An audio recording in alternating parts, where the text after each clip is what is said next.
Yeah, I'll react to that, sure. Hey guys. Traveling with Kristen. I have seen one of her videos before. It was very good. Let's check out another here. Preemptive like. The link to the original video, top of the description as always. My name's Connor. If you're new, did I say that? I always forget what I said. Okay, how I see the UK as an American abroad. Culture shock. Experience has been Let's like go. and I've been I let it play by accident. I've been here in the UK for about a month now, and since I made a video about why I left the US to come here, I wanted to share with you what my experience has been like so far being here as a foreigner, and especially as a solo female traveler. And at the end of this video, I'll tell you why it's made me sad, actually, and that's something that I definitely didn't expect.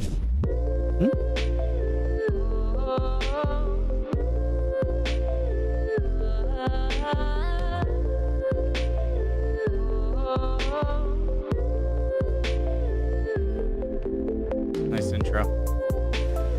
The first thing I noticed when I got here was the weather, and it's either been really good like today or really bad like cold, gray, rainy. And being from Florida, that's been something that's been pretty hard to adjust to. It's something I was expecting for sure, but definitely the first month I was here was basically cold and rainy, and so Manchester was really living up to the weather hype.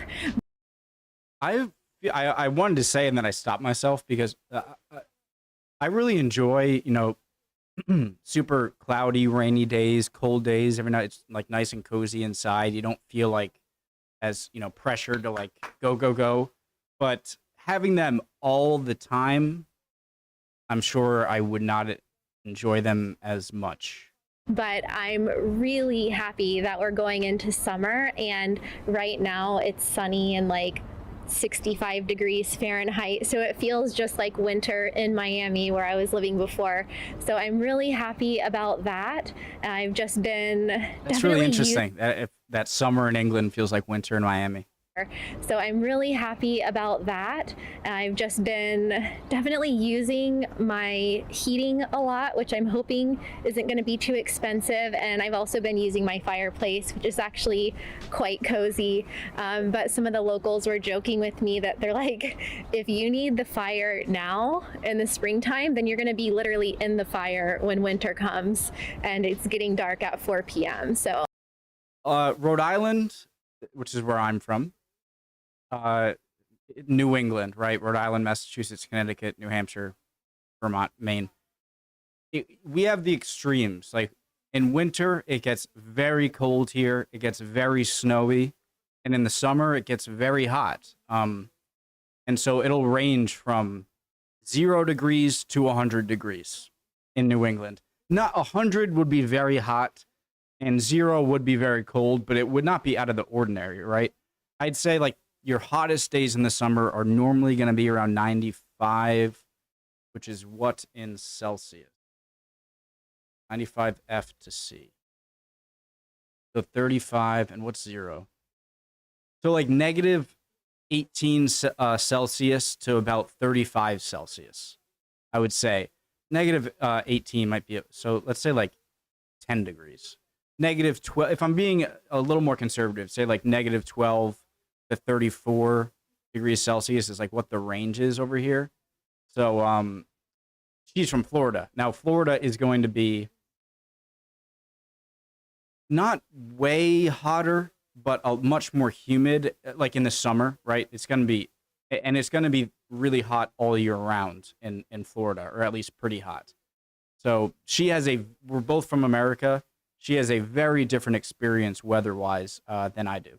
I'm really enjoying fire when winter comes and it's getting dark at 4 p.m. So I'm really enjoying these nice sunny days until 10 p.m. It's supposed to be sunny here all week. So really happy about that, but it's definitely been an adjustment when I first got here. The next thing I noticed is how genuinely nice everyone is and so friendly and welcoming. You can basically just go up and talk to strangers and they will talk back to you. It doesn't matter if you're in a grocery store or in a taxi or talking to somebody who's sitting on a park bench. Everyone is just really happy to have a chat, and it's something that sadly caught me off guard at first, but people are just having a normal pace of life. They're not in a hurry, and you know, the guy who delivers your food, or I had a handyman over at my house and he was talking to me about his daughter and his side hustle as a wedding photographer, and it's just been really refreshing to just be able. I don't want to say that you guys probably aren't this way, but I would imagine, just to show I'm not being biased or anything, over here in America, I not to say people aren't nice, but if you blatantly have an English accent, people are going to be more interested, right? You don't have an American accent, and so I'd imagine it'd be kind of similar in the UK if you have an American accent. It's something that someone's immediately interested in. They kind of want to know a little, like, where exactly did you come from? And so I feel like you have the easiest icebreaker for conversations from the first word you speak if you have an accent. So I'm not trying to downplay what she's saying here, but I bet you that does have a little effect and maybe makes people seem more able to talk to people, and they always say see you later. Like, you'll, instead of bye, it's like see you later. It's kind of like in Spanish how they say hasta luego. Like, they never say goodbye, and it's like, even if you'll never see that person again, they're like, see you later. And so now I've started saying it too because I really like it. And another thing that they do is call you love. So I noticed this when I went to buy a bike and the lady was like texting me, oh, hello, love. Like, yeah, sure, come on over, love. That's so and now I've like noticed it everywhere. Like, I hear people saying it in the convenience store and just on the sidewalk. And I think that's really friendly and cute to just call people love, or in the coffee shop or something. I've also so is that something that you would only call a woman, or I feel like if there was an older British lady and she's like, oh, hello, love, that would make me feel nice. Yeah. Notice this with dating, which is, or in the coffee shop or something. I've also noticed this with dating, which is something that I think merits its own separate video, but my experience so far has been quite positive and a breath of fresh air.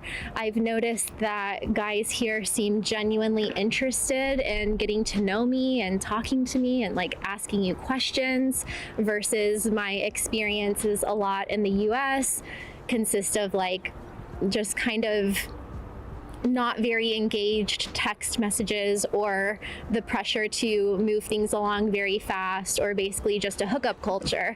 And although I'm sure that that exists here as well, I haven't experienced it yet. It's been quite the opposite. I've had guys send me like 5-minute long voice memos asking me questions about just all sorts of things. And so I feel like the friendliness of the people has extended from just acquaintances and chit chat into dating and relationships. Again, I don't want to downplay, but I think a little bit might be the fact that, again, I think it's easier to talk to someone when you have something that you clearly know from there and you want to ask a bit more about. So something that caught me really off guard is actually how much it feels like a community here. There are people who've been living here their entire lives, and many of them in the same neighborhood, not even moving to a different side of town. And if there's people that went away for school, most of them came back, or at least the people that I've spoken with here. And I've actually been embarrassed a couple times by asking people like, oh, where are you from? And they're like, well, what do you mean? Like, what side of town am I from? Because everyone's from here. And where are you from originally? So Adam's from here originally, yeah. And I'm from a little town called St Helens near Liverpool. And I think that's a good sign that people really like living here. And also it's a sign of a strong community and a healthy community. I just want to say what I've said about, like, if I could completely be wrong about this stuff I said about people, you know, her being American for a British person being here. It's just a kind of thought I have that it could be. So if I'm completely wrong, then point it out. And I just feel kind of like a weirdo because I'm from a place that's so transient, from Florida and from South Florida. And many of the people around, it's like you ask them where they're from as part of small talk and getting to know someone, because there's so many tourists, there's so many people from different countries, and there's so many people that weren't born there, but they moved there later in life. So that's been something that really surprised me, but it was a pleasant surprise. So it seems like everyone is friends here, unless you're rooting for the wrong football team, though. And I haven't really taken sides yet, so I'm going to try to remain neutral. But another thing I've noticed that you can actually see behind me here, I'm walking in front of the BBC buildings, and it looks like a yellow honeycomb. And this is one of the things that I have learned while being here, is that like their mascot here in Manchester is the bee, like a worker bee. And from what people have told me, wait a second. it became a symbol of unity after the bombings here a few years ago. And so you'll see like bees everywhere. You'll see a bee statue. Bombings that had to do with Ireland struggles, I'm assuming. Spam, great. Oh my god, what was I gonna ask? It was important. Oh, I thought the bee, Manchester United or City, is the bee is the mascot? Forget it. I'm not. I just thought that was a different football club that I can't. I watched a video about where football teams got their names or their mascots or something, and I remember the bee being one, and I don't remember it being Manchester, but I could be wrong. A few years I ago, am wrong. and so you'll see like bees everywhere. You'll see a bee statue. You'll see bees on straws for your drinks. You'll see bees on signs. Bee-shaped sponges at the store in the cleaning aisle. Like there's bees everywhere, and I feel like every city should have a mascot. One thing that I've really liked is being in a foreign country where English is the first language, because I always feel a little bit guilty if I don't know the language. I don't know, maybe you feel the same way. I do speak Spanish, fortunately, and so whenever I travel to Spanish-speaking countries, that makes it a lot easier, but there's quite a few countries where I don't speak the language, and so it's been really nice to be somewhere where everyone speaks English and I don't feel bad asking for things in English, although the accents have been a bit difficult in some cases. Maybe that's part of the fun.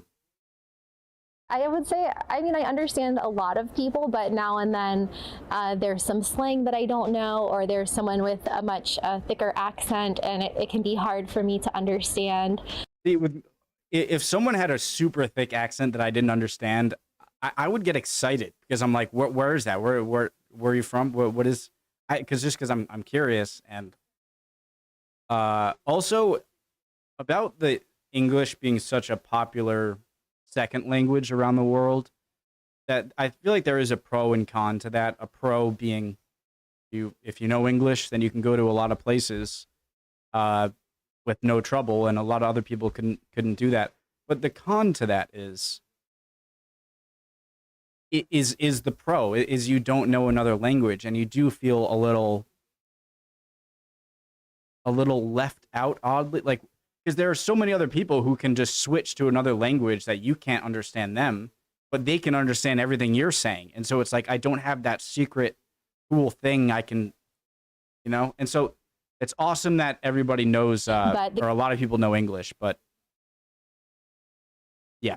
Good news know what I is mean. that people seem to like American accents, and I really like British accents, so it works out pretty well. But one day I was actually outside on the sidewalk picking up some trash, and one of my neighbors walked by and he asked what was I doing, and I couldn't understand what he was saying, but he was basically asking me if I was trying to feed the horse that lives across the street. And he kept saying like house or hoss, or I could not tell what he was saying. He had to say it like 7 times before I was like, oh, horse.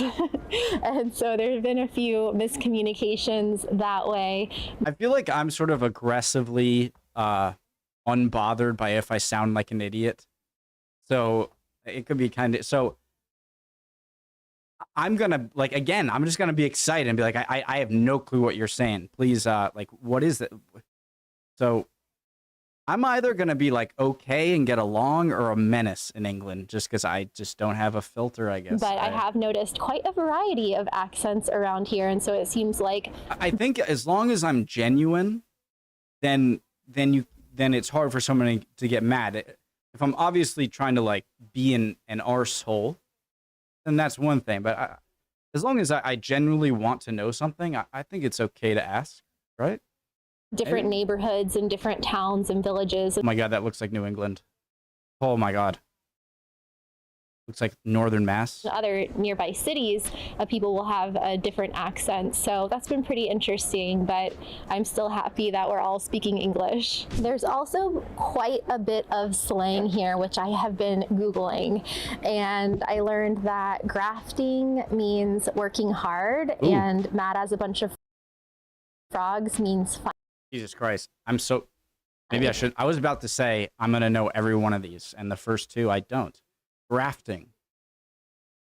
What does grafting sound like? It sounds like you're putting like a splint on a person's broken leg.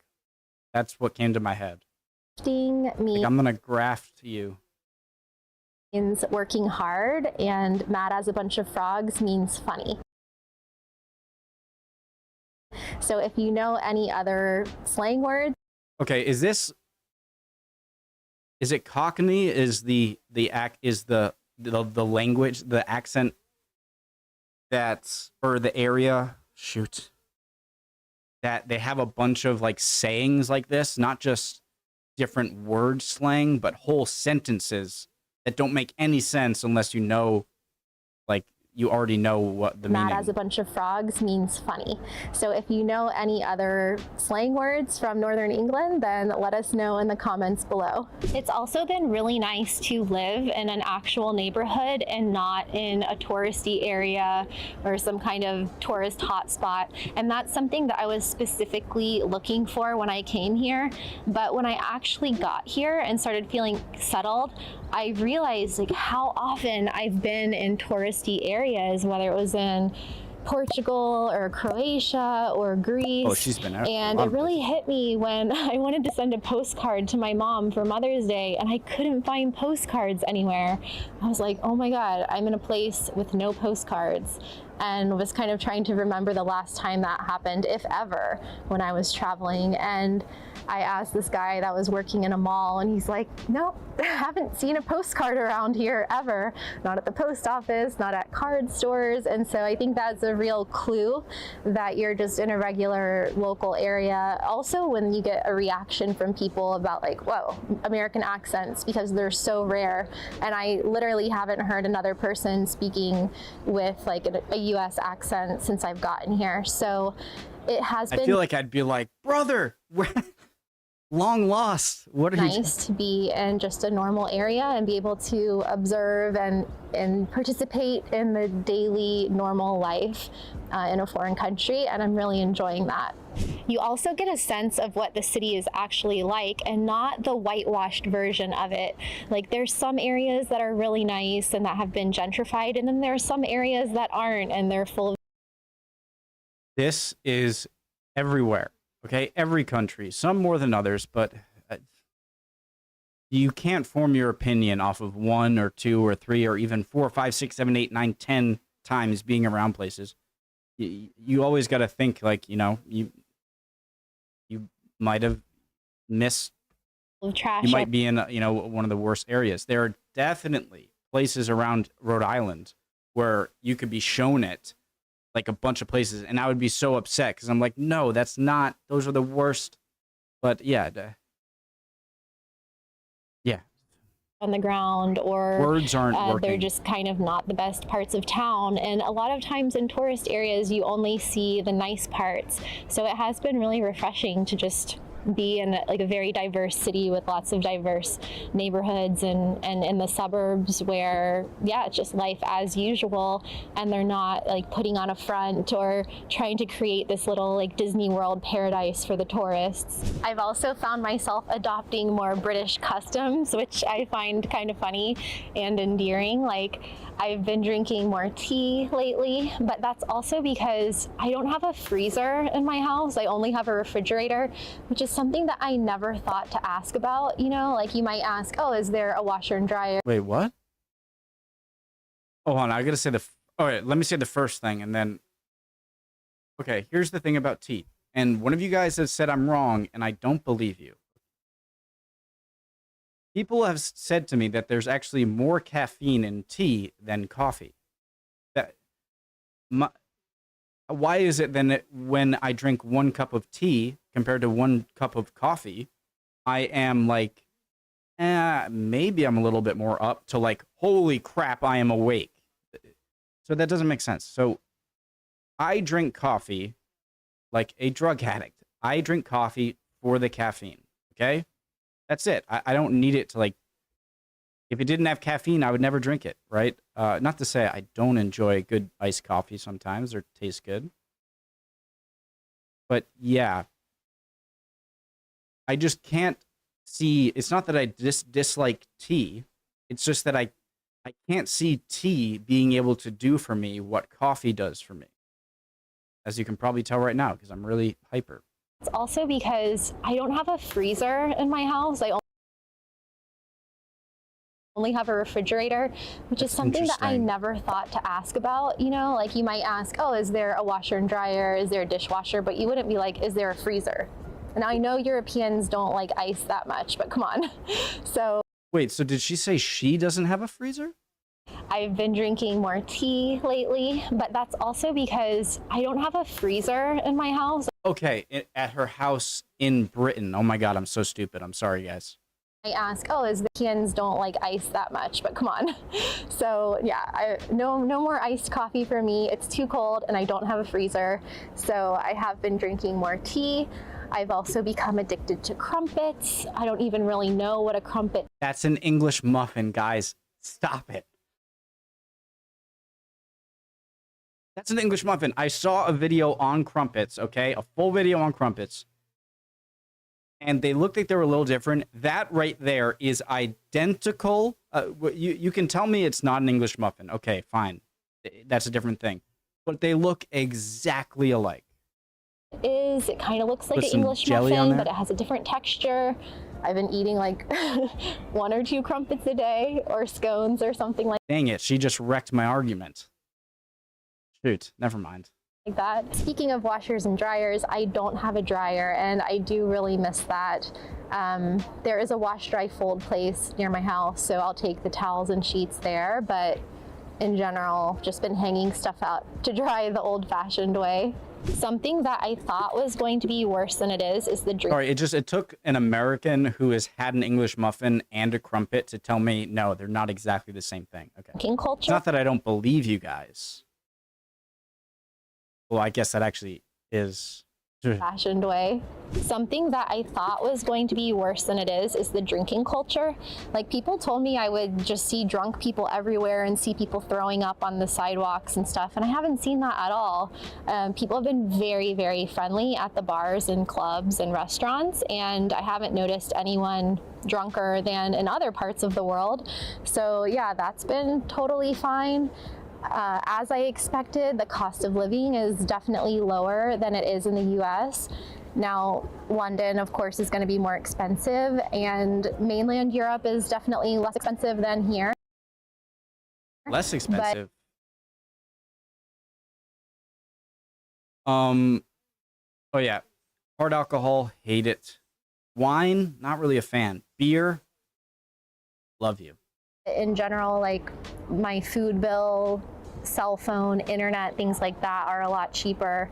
I've noticed that something that might cost $7 or $8 in the US, or even $9, is like 1 or 2 pounds here. So if you get a salad at a grocery store that's like $9 or $8, it will be like 2 pounds here, maybe 3 pounds. a bag of tangerines or oranges that would be $7 cost 1 pound here. Serrano ham that costs A bag of oranges costs $1. $7 or $8 cost 1 or 2 pounds here. A pound? So you're really saving a lot of money on groceries and eating out and stuff. But the internet has surprised me because it's really slow in some places, but then it's like fiber optic fast internet in other areas.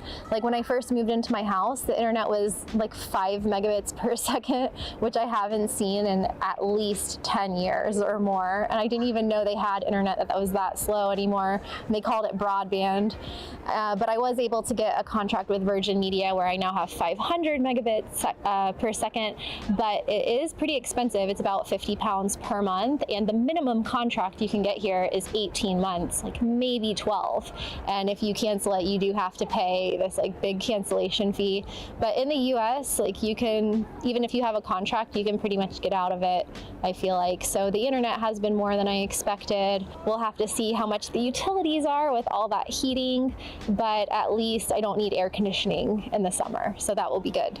As I mentioned at the beginning of this video though, there is something about being here that has made me feel quite sad, and it took me a couple weeks before I could really put my finger on it. And I think it's a combination of things. Like, I think it's the friendliness of the people. I think it's the very healthy pace of life and the community aspect that when it all combines together, I've realized that it makes me feel very nostalgic and like sentimental about my childhood, oddly enough. Like, it feels... That is not the direction I thought she was going to go. Interesting. Sentimental about my childhood, oddly enough. Like, it feels like being here feels like what the US was like 20 or 30 years ago. And I wonder, guys, this is another one I'm saying. I'm saying I wonder, like I'm making an assumption of why she might feel that way, which might totally not be the case of why she feels that way. So I might be completely wrong.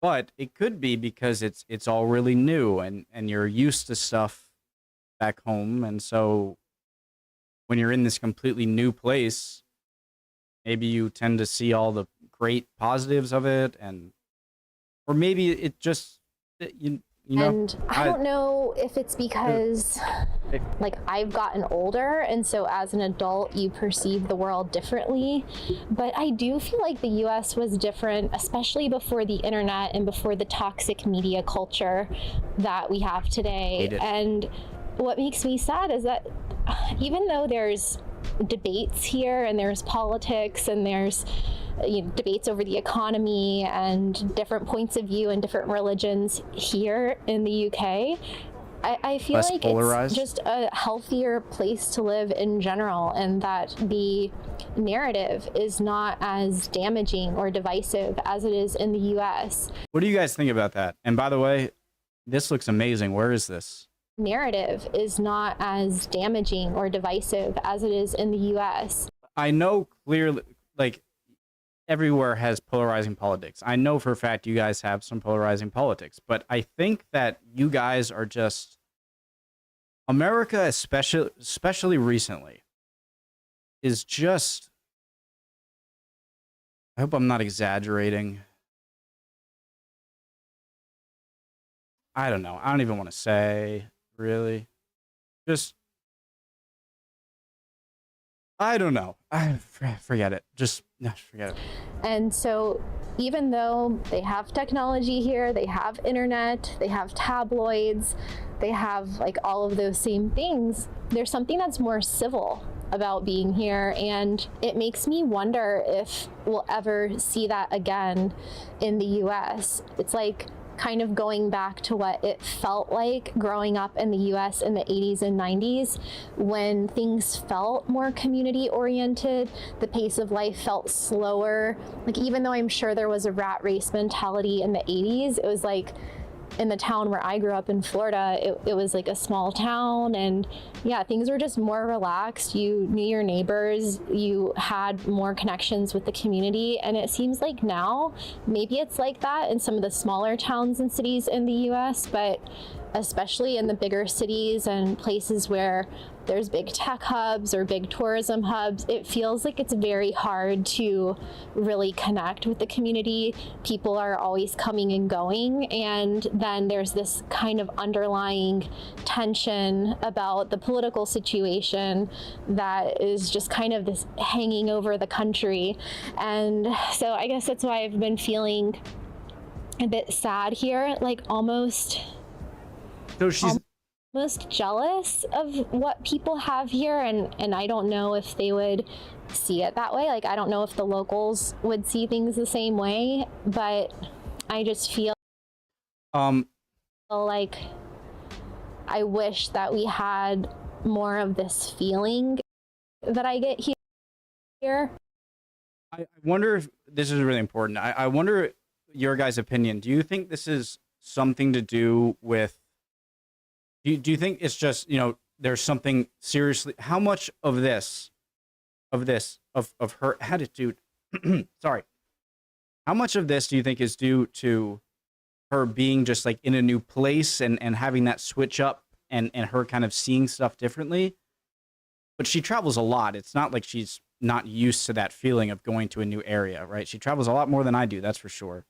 And so I almost feel not qualified to really, but I wonder how much you think is like true about just the reality of Britain is a lot different than the US and is making her kind of, you know, jealous, as she says. I'm using quotes because her words. And yeah, how much do you think is the reality of Britain and how much is her just, do you think, is being in a new place or a different place? In the US. But I am really glad that I came here, and I'm looking forward to sharing with you more of my discoveries as I travel around England and Scotland this summer. So make sure those notification bells are on. And if you're curious about what my first month was like in Portugal compared to the UK, then you can check out that video next. Another fantastic video. I love how I have so much that I want to say when I watch these videos, and it makes it more engaging for me and enjoyable. Really interesting. Another great video by Traveling with Kristen. I'd really appreciate you guys answering any questions, any comments on what we just saw. Really appreciate seeing that. And yeah, hope you guys are doing well, and I'll see you next time. Bye, guys.